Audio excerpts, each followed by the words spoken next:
Nabbambula w'omuliro ateeberezebwa okuba ng'avudde ku kubwatuka kw'eggulu asaanyizaawo ebintu bya bukadde bw'akutte ekisolo ky'abayizi ku ssomero St. Teresa Girls Primary School erisangibwa ekisubi byonna ne bisirikka.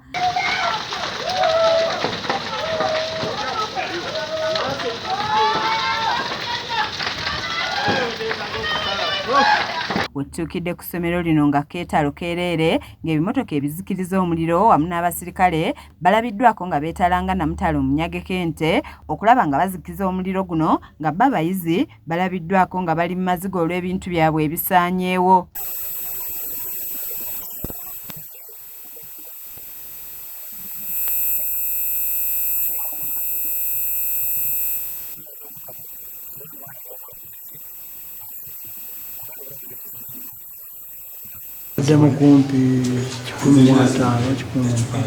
Ekisulo ekikutte omuliro ky'abayizi abawala abasoba mu 100 ng'ebintu bingi bisaanyeewo wabula nga teri mwana yenna akoseddwa kuba mu kiseera omuliro wegukwatidde abayizi babadde mu bibiina. Eggulu libwatuse nnyo ate dormitory eyo weewuunya eriko lightning conductor naye ndowooza eggulu libadde ly'amaanyi.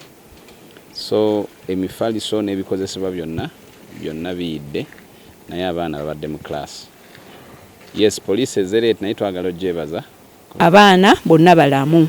Tewali mukozi oba mwana afunye kulumizibwa kwonna okuva ku muliro ogwo. Ekisolo kyo kikutte bulungi n'ebintu byonna ebibaddemu bizikiridde.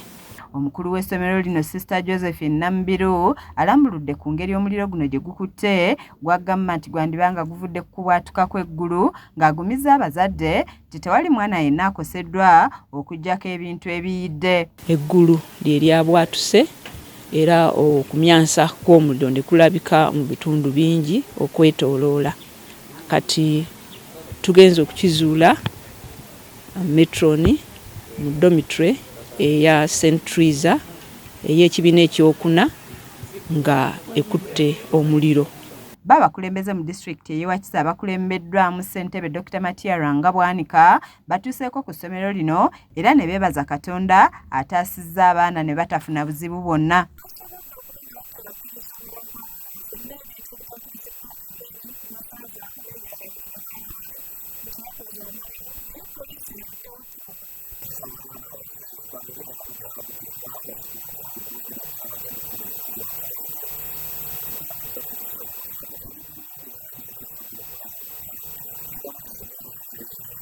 Basinzidde wano ne basaba abazadde obutakaluubiriza basomesa kubanja bintu biyidde kuba kano kabadde kabenje ng'obulala.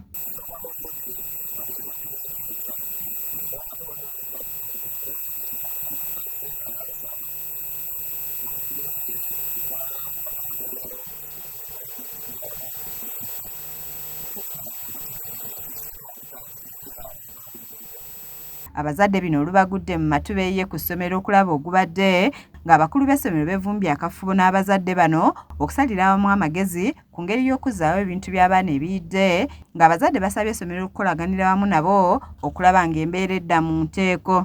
So we go and we handle this. In the meantime, we also see how we can help you handle the current problem and we work together to make the situation a bit better. Otherwise, we think we'll leave you with a very distressed situation. You have things to deal with, and in addition, you also have kids without enough to support them. Kiza Peter yakusakidde eggulu erino ku lwa KSTV agaleero.